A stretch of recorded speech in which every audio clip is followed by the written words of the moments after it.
Hello all, welcome to Vizag couple channel. This is Rekha. Last day of puja చూసారా ఎంతమంది కూర్చున్నారో. Kumkuma puja morning 9 o'clockకి స్టార్ట్ అయ్యి ఈవినింగ్ 5 వరకు అవుతూనే ఉంది ఈ పూజ. అయితే మధ్యలో ఒక 3 hours బ్రేక్ అయితే ఇచ్చారు మాకు. 3 hours టైం ఇచ్చారు కదా అని నేనైతే ఒక గంటన్నర పడుకుని పోయా. ఎందుకంటే మార్నింగ్ నుంచి ఎండలో కూర్చోవడం వల్ల ఫుల్గా టైర్డ్ అయిపోయాను నేనైతే. ఈవెన్ లంచ్ చేయడానికి కూడా ఇంట్రెస్ట్ లేదు నాకు.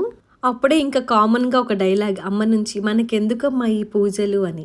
మార్నింగ్ నుంచి ఈవినింగ్ వరకు కూర్చొని పూజ చేయడం ఒక ఎత్తు అయితే, ఇక్కడ నుంచి ఇప్పుడు పూజ చేసిన సామాగ్రి అంతా తీసుకెళ్ళి నదిలో కలిపి స్నానం చేసి రావాలంట.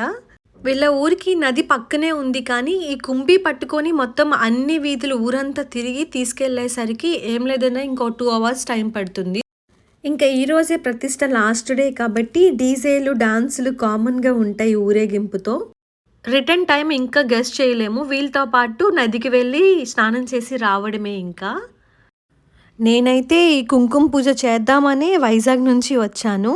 వీటితో పాటు పక్కనే ఉన్న విలేజెస్ కంచిలి, సహలాల పుట్టుకలో కూడా కొన్ని పండగలు స్టార్ట్ అయ్యాయి. అవి కూడా మెల్లగా కవర్ చేసేద్దామని ఫిక్స్ అయ్యా. లాస్ట్ 3 days నుంచి అన్ని వీడియోస్ కవర్ చేయడం వల్ల ఫోన్లో స్టోరేజ్ ఇష్యూ వచ్చి నేను చాలా వరకు కొన్ని క్యాప్చర్ చేయలేకపోయాను. మళ్ళీ ఇలాంటి పూజలో కూర్చొని పూజ చేయడం అనేది చాలా కష్టమైన పని కాబట్టి దొరికిన ఛాన్స్ అయితే మిస్ చేసుకోలేదు. స్టోరేజ్ ఇష్యూ వల్ల మధ్యలో లంచ్ ఇంకా పూజ రిలేటెడ్ వీడియోస్, డాన్సులు ఇవి కవర్ చేయలేకపోయాను. కానీ 1 hour లైవ్ అయితే ఇచ్చాను. ఆఫ్టర్ పూజ నదికి స్టార్ట్ అయ్యేటప్పుడు ఎవరైతే పూజ చేశారో మ్యాక్సిమం అందరూ కూడా ఒక్కటే డ్రెస్ కోడ్లో రెడీ అయ్యారు.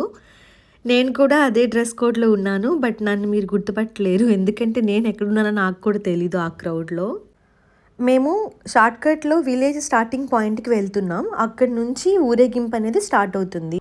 తలపై కుంభి పెట్టుకొని కాళ్ళకి చెప్పులు లేకుండా ఈ క్రౌడ్లో ఆల్మోస్ట్ అన్ని వీధులు తిరిగి తిరిగి నదికి వెళ్ళేసరికి నా పని మాత్రం అయిపోయింది. కానీ ఏదో తెలియని పాజిటివ్ వైబ్ అండ్ సాటిస్ఫాక్షన్ మాత్రం ఫుల్గా ఉంది. చూడాలి మళ్ళీ ఇలా ఎప్పుడు కుదురుతుందో నాకైతే. నేనైతే చాలా ఇయర్స్ తర్వాత ఇలాంటి పూజలో పార్టిసిపేట్ చేయడం. మధ్యలో ఈ ఊరేగింపు మధ్యలో డాన్సులతో పాటు హోలీ కూడా సెలబ్రేట్ చేసుకున్నారు. వదిన, మర్దళ్ళు ఇంకా చుట్టాలందరూ ఉన్నారు కాబట్టి ఎవరికెవరు రంగులు పూస్తున్నారో కూడా అర్థం కాలేదు. సో అలా మొత్తానికి పూజ కంప్లీట్ చేసుకొని నదిలో స్నానం చేసి ఇంటికి వచ్చి లాస్ట్ డే కాబట్టి మళ్ళీ ఫ్రెష్ అప్ అయ్యి కాసేపు తిరగడానికి అయితే వెళ్ళిపోయాము.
నేను మా చెల్లి ఎక్కడ పడితే అక్కడ ఆగిపోతున్నాం. ఇయర్ రింగ్స్ దగ్గర, చెప్పుల దగ్గర, ఇంకా స్టాచ్యూస్ దగ్గర అని చెప్పి మా అమ్మ పక్కనే ఉన్న క్లాసికల్ డాన్స్ ప్రోగ్రామ్ అవుతుంది. అక్కడికి వెళ్ళొస్తా అని చెప్పి వెళ్ళింది. తీరా చూస్తే ఆ ఫ్రంట్ రోలో నించొనుంది.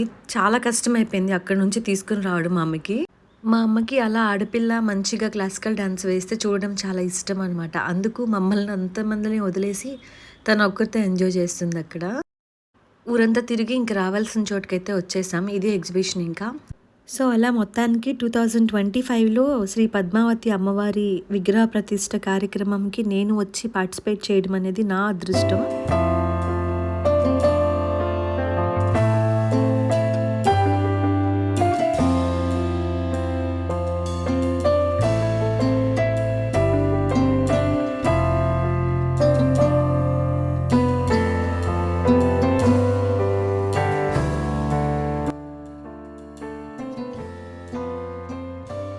నెక్స్ట్ వ్లాగ్లో మళ్ళీ కలుసుకుందాం. Thank you so much for watching. This is Rekha from Vizag couple channel and subscribe for more updates.